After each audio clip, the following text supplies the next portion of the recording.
Hey, how's it going guys? Phil here, and this is a review for the Mini Heavy Duty Air Compressor. This is the air compressor. It comes with 2 additional nozzles and a sports ball pin. The compressor is a one-piece unit that weighs 2¼ pounds. It measures 6 inches by 3¼ inches and 5½ inches tall. It has an attached 9-foot cord with a cigarette lighter plug and a 2-foot inflator hose with a standard Schrader valve thread tip. In the middle of the unit is a pressure gauge marked in PSI and kilopascals. Just under where the cable is attached is the power switch. The tips screw onto the valve end of the hose for inflating things like pool toys, and there's a narrow tip and a wide tip.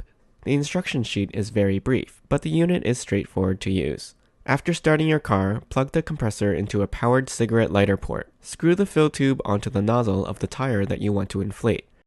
To check the accuracy of the gauge, first I took a reading with the pump, which is showing 30 psi, which I know isn't right since I just let a whole bunch of air out of this tire. Each of these lines represents 5 psi. So I took a reading immediately afterwards with my tire gauge, which I know to be accurate, and it's telling me 23 psi. The pump gauge appears to read high by about 7 psi. When I put the pump back on, now it's telling me about 26 psi, which is still a little high, but let's go with it and switch it on.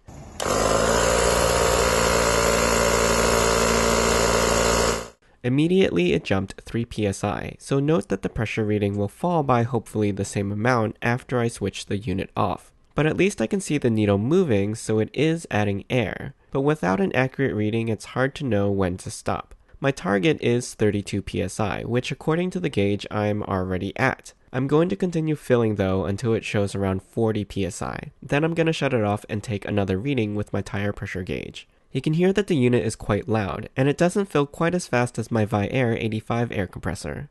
After about 1 minute, the gauge is up 10 psi, so it should be close to my target, hopefully. When I turned the unit off, the needle settled around 37 psi. Checking with my gauge again, now it's showing 27 psi, so we haven't reached the right pressure yet. I'll try the pump again, which is now showing 34 psi. It's really strange that the reading keeps changing, and it's still high by 7 psi according to the last accurate reading I had. Let's turn it on again. This time I'll stop it a little above 40 psi. Now the official reading is 30 psi. I've still got 2 psi to go, but let me wrap this up with my BluEye 85 air compressor. This pump is showing me the same reading as my tire gauge at 30 psi, and since I use it often, I know that the gauge is pretty accurate.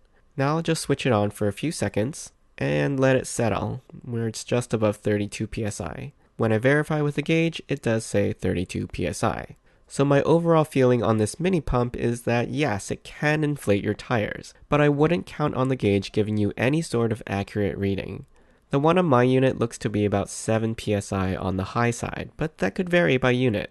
This makes it a little tricky to use, but as long as you have an accurate tire gauge with you to double check, you will at least be able to use the unit to inflate a tire or pool toy quickly. I hope you enjoyed this review. You can ask me any questions in the comments. I'll put a link to the product in the description below. Don't forget to subscribe to my channel, and join me next time.